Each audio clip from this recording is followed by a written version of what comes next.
Today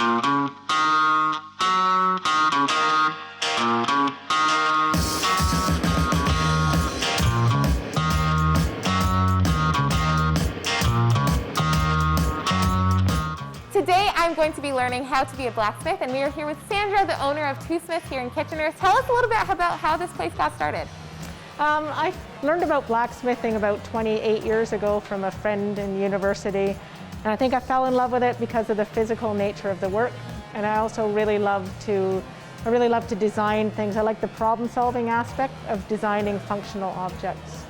Now, when people think of blacksmithing or forging, they think of the Middle Ages, but this is not an outdated activity. Tell us why. I think in particular now that a lot of people are stuck behind computers all day, I think that there's a real fascination with actual making things by hand.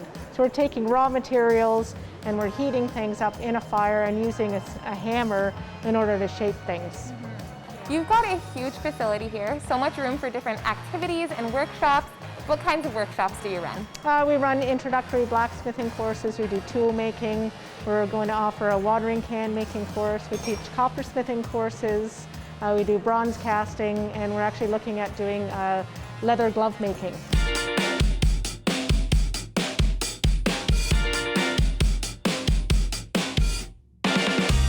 Now, you and your team, you work together to host these workshops, but you don't only do that. You also create works of art for different regions around southern Ontario. Yeah, so we have done a number of public art projects here in the Waterloo region. So we did a sculpture of water pouring out of a sewer pipe with fish climbing up it. We did one of the ion benches for a stop. So we did a sculpture that took the train track and turned it into a sculpture that's also a bench. And we're just working on a model of a carbon atom for a sculpture in Waterloo right now. So there are a lot of materials here that are probably very unsafe if not handled with care. How do you keep the first-time blacksmiths safe? I think that people actually have a natural respect for fire, right? So when they're standing in front of a fire, they're actually move further away from the materials than we expect them to.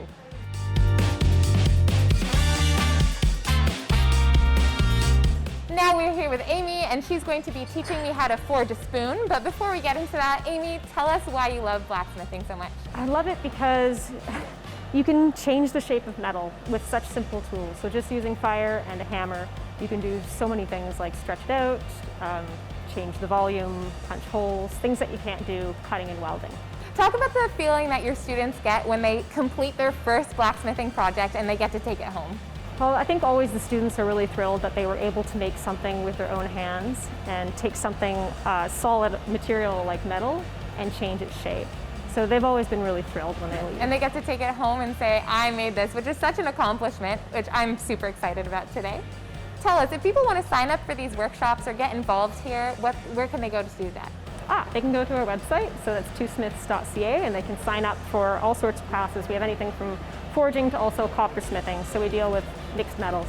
All right, I'm ready to forge a spoon. What's the first step here today? Well, let's grab a hammer and get over to the forge. Let's do it.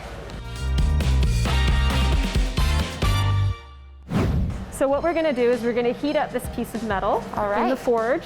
We're going to pull it out, and I'm going to place this, what's called a top tool, on top of it, and you're going to use the sledgehammer to spread what's going to become the ladle of the spoon, the dish.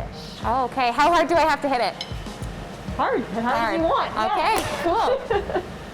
We are here with Miles. This is his first time at Two Smiths. Tell us why you came. I've been a woodworker for a very long time. I thought it was time to try out doing some metal. I looked this place up online. Sandra had phenomenal reviews. So I thought, let's give it a go. Here I am. And how was your first time? What did you make today? It was great. So it was 2 days. Yesterday we made chisels and punches. Today I made a hammer, which I never thought I'd see the day where I made a hammer, but I did, and it works. I tried it. It's, it's not like it's blacksmithing. It's not something you think to do every day. But the setup here, it's very accessible. It's easy. Sandra's great at explaining what's going on, and not even just physically do this, but here's why you do this. You're right in there, and it's fun. Yeah. Well, I'm about to blacksmith as well. Nice. And I'm about to make a spoon. Nice. So is there any tricks or tips that you could give me to making something really nice looking? Well, when it's hot, don't touch it. Otherwise, it's actually hard to make a mistake because it's easy to just bang it out and do it again. So you'll be fine. Go for it. Woo! I totally missed that. Oh my goodness.